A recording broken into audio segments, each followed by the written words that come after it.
you are watching Shalom World News. I'm Marina Grosser from Washington, D.C. Here are the latest headlines from around the world. The Association of Rape Crisis Centers of Israel, ARCCI, recently published a comprehensive report detailing the systematic and deliberate sexual crimes committed during the Hamas attack on October 7, 2023.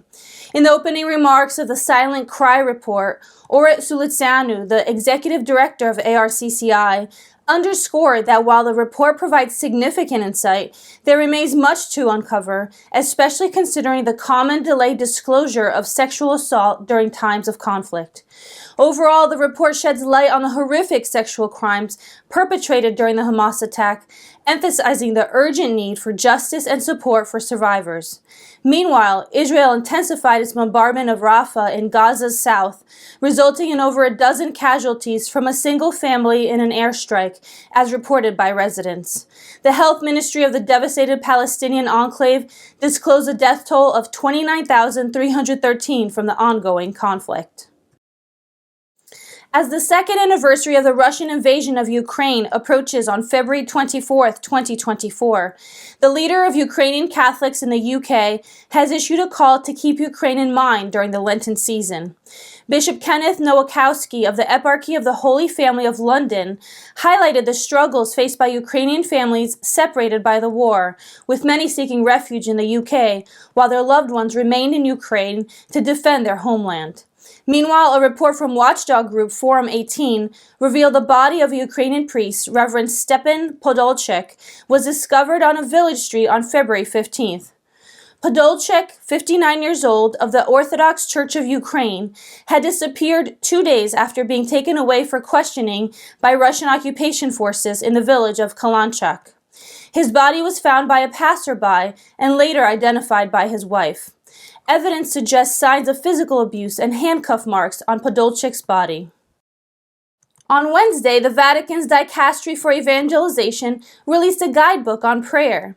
The guide, Teach Us to Pray for Christians, is issued as the Church prepares to celebrate the 2025 Jubilee.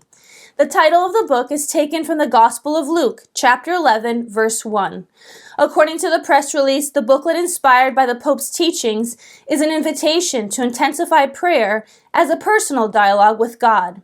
It aims to offer reflections, indications, and advice to live the dialogue with the Lord more fully in relationships with others.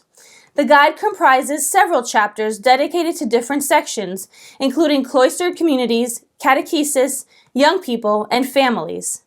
The aid in Italian is available to download for free, while its versions in Spanish, Portuguese, French, English, and Polish will soon be released. Raam Al-Salem, the United Nations Special Rapporteur on Violence Against Women and Girls, has urged the Biden administration to prevent female athletes from having to compete against males who identify as female.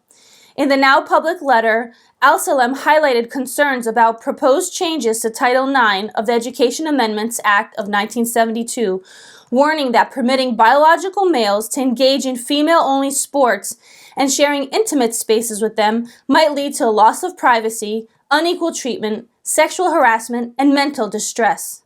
The UN Office of the High Commissioner for Human Rights website has published a letter from December that the U.S. government chose to ignore. Meanwhile, international organizations and campaigners have supported Al-Salem's fight for women's rights in sports, emphasizing equal access and safety for female athletes. Following a recent decision by the Alabama Supreme Court concerning frozen embryos, the University of Alabama at Birmingham has decided to pause all in vitro fertilization procedures. The state Supreme Court had ruled last week that frozen embryos created during fertility procedures have the same legal standing as children in wrongful death cases. The decision resulted from a couple of situations in which frozen embryos were destroyed at an in vitro fertilization clinic, raising worries about the effect on fertility procedures and embryo freezing. At the same time, the White House voiced its disapproval of the ruling. Pro-life advocates are expressing concern over a proposed Biden administration rule that could potentially cut federal funding for pregnancy resource centers. The rule aims to tighten regulations for the Temporary Assistance for Needy Families program, casting doubt on the claimed connection between pro-life organizations and the reduction of out-of-wedlock pregnancies. Meanwhile, pro-lifers contended that the rule unfairly targets organizations providing support to pregnant women. Senators Jim Risch and Tim Scott introduced the Supporting Pregnant and Parenting Women and Families Act to protect funding for pregnancy centers. Pro-life groups like Susan B. Anthony Pro-Life America are supporting the legislation, denouncing the Biden administration's stance as anti-choice. According to a 2022 poll, the majority of Americans support public funding for these vital community resources. Ghana's parliament moved closer to voting on an LGBT bill, rejecting a proposal to replace jail terms for participating in gay sex with counseling instead. Sponsored by religious and traditional leaders, the legislation could lead to 10 years in prison for promoting LGBT ideology. Gay sex is punishable by up to 5 years under the bill, stricter than the current 3-year penalty. The bill awaits further refinement before a parliamentary vote and presidential approval. However, President Nana Akufo-Addo's stance on signing the law remains unclear. Supporters aim to pass the bill by March. In 2023, Uganda enacted strict anti-LGBT laws, including the death penalty for aggravated homosexuality. Many Christians in Iran have faced arrests for their faith, resulting in prison terms of 3 months to 5 years, fines, or floggings, according to a report by advocacy group Article 18. The group reported authorities have utilized Articles 498 and 500 to apprehend and detain Christians and those who agreed to halt their Christian activities and encountered no further legal repercussions.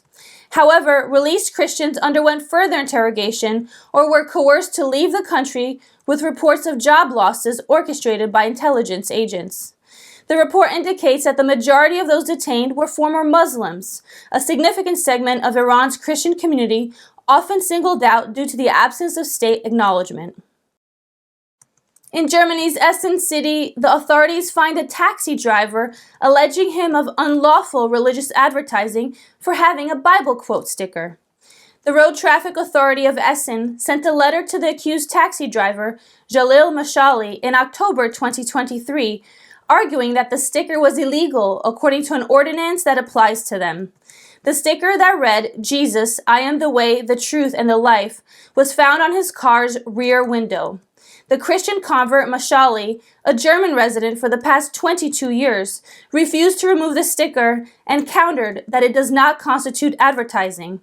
The authorities demanded a fine and fees of €88.5, which Mashali now challenges with the help of ADF International, a faith-based legal advocacy organization. A proposal was advanced by Georgia senators on Tuesday that requires school libraries to notify parents of every book their child borrows, while a proposal to subject school librarians to criminal charges on violating state obscenity laws awaits. Senate Bill 365 was sent to the full Senate for further discussion on Tuesday after a 5-4 vote by the state Senate Education and Youth Committee. It comes as a measure by Republicans to root out inappropriate printed and electronic material from schools and libraries that corrupt children. Other bills to force all public and school libraries to cut ties with the American Library Association and restrict school libraries from keeping or acquiring materials with sexually explicit content are also under consideration. The International Congress of Families will be held in the city of Guadalajara in Jalisco State, Mexico, from March 1st to the 3rd, 2024. All families can be better is the theme chosen for the event. The Congress seeks to unite and equip leaders, organizations, and families to affirm, celebrate, and strengthen the family institution as the natural foundation of society, and is an opportunity for meeting, learning, and interreligious collaboration. The event aims to continue the experiences of the 14th World Congress of Families held in Mexico City in 2022. Lupita Venegas, a Congress spokesman, said that the event would address the various challenges faced by families, such as infidelity, depression, and domestic violence. The Congress will have 4 tracks: general, youth, adolescents, and children, as well as a family expo. Cebu Archdiocese in the Philippines requested that the National Museum of the Philippines immediately return the 19th century pulpit panels. Upon claiming the ownership of the pulpits, the Archdiocese said that these pulpits were surreptitiously removed from a church in Bulacan years ago. In a statement released on Tuesday, Archbishop Jose Palma said the panels were removed without permission from the local ordinary at the time. The 4 pulpits dating back to the 19th century feature the image of St. Augustine of Hippo, the founder of the Augustinian order. It traces its original provenance from the pulpit of the Patrocinio de Maria Santissima Parish Church in Cebu. The National Museum on Monday released a statement expressing their assurance to engage in constructive dialogue and hence facilitate the sharing of panels. And those are your latest headlines. Join us again tomorrow for more. You can also visit us at swnews.org for more updates. Shalom.